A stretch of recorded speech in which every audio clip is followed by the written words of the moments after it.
आज मैं एक बेहद महत्वपूर्ण विषय पर विशेषकर देश की माताओं, बहनों और बेटियों से बात करने के लिए आया हूं। आज भारत का हर नागरिक देख रहा है कि कैसे भारत की नारी शक्ति की उड़ान को रोक दिया गया, उनके सपनों को बेरहमी से कुचल दिया गया। हमारे भरसक प्रयास के बावजूद हम सफल नहीं हो पाए। नारी शक्ति वंदन अधिनियम में संशोधन नहीं हो पाया और मैं इसके लिए सभी माताओं, बहनों, उनसे मैं क्षमा प्रार्थी हूं। कल देश की करोड़ों महिलाओं की नजर संसद पर थी। देश की नारी शक्ति देख रही थी। मुझे भी ये देखकर बहुत दुख हुआ कि जब ये नारी हित का प्रस्ताव गिरा तो कांग्रेस, डीएमके, टीएमसी, सपा जैसी परिवारवादी पार्टियां खुशी से तालियां बजा रही थी। महिलाओं से उनके अधिकार छीनकर ये लोग मेजें थपथपा रहे थे। उन्होंने जो किया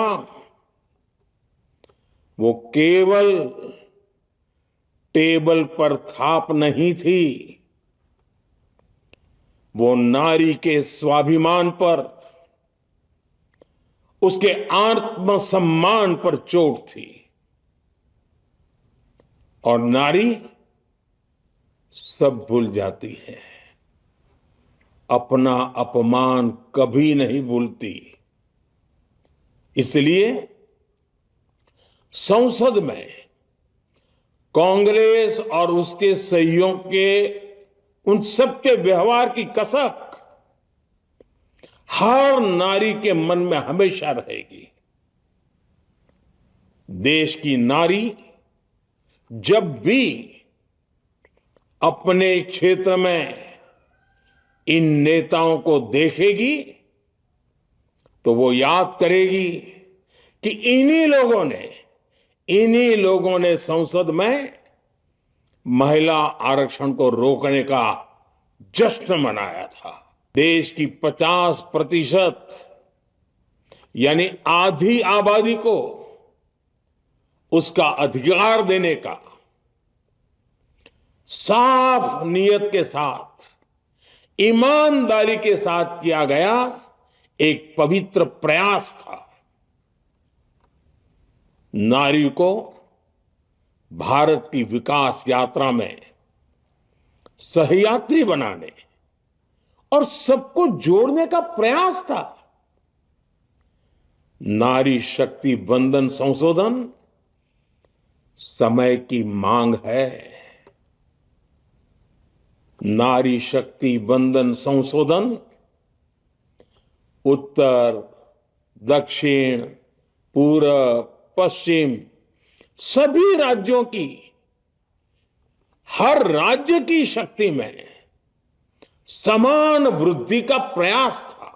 इस ईमानदार प्रयास की कांग्रेस और उसके सहयोगियों ने सदन में पूरे देश के सामने भ्रूण हत्या कर दी है। भ्रूण हत्या कर दी है। ये Congress, TMC, Samajwadi party, DMK जैसे दल इस भ्रूण हत्या के गुनहगार हैं। मेरे प्रिय देशवासियों, कांग्रेस और उसके साथी दल डिलिमिटेशन पर लगातार झूठ बोल रहे हैं। ये इस बहाने विभाजन की आग को सुलगाना चाहते हैं, क्योंकि बांटो और राज करो, कांग्रेस ये पॉलिटिक्स अंग्रेजों से विरासत में सीख कर आई है और कांग्रेस आज भी उसी के सहारे चल रही है। कांग्रेस ने हमेशा देश में दरार पैदा करने वाली भावनाओं को हवा दी है। इसलिए यह झूठ फैलाया गया कि डीलिमिटेशन यानी परिसीमन से कुछ राज्यों को नुकसान होगा। ये संशोधन बिल सभी दलों और सभी राज्यों के लिए एक मौका था, एक अवसर था। ये बिल पास होता तो तमिलनाडु, बंगाल, यूपी, केरला हर राज्य की सीटें बढ़ती, लेकिन अपनी स्वार्थी राजनीति की वजह से इन दलों ने अपने राज्यों के लोगों को भी धोखा दे दिया। साथियों, कुछ लोग देश की महिलाओं के सपने टूटने को सरकार की नाकामी बता रहे हैं, लेकिन ये विषय कामयाबी या नाकामयाबी क्रेडिट का था ही नहीं। मैंने संसद में भी कहा था, आधी आबादी को उनका हक मिल जाने दीजिए, मैं इसका क्रेडिट विज्ञापन छपवाकर विपक्ष के सभी लोगों को दे दूंगा, लेकिन महिलाओं को दकियानुसी सोच से देखने वाले फिर भी अपने झूठ पर अड़े रहे, कायम रहे। मैं देश की हर नारी को विश्वास दिलाता हूं, हम महिला आरक्षण के रास्ते में आने वाले हर रुकावट को खत्म करके रहेंगे, हटा करके रहेंगे। हमारा हौसला भी बुलंद है, हमारी हिम्मत भी अटूट है और हमारा इरादा भी अड़िग है।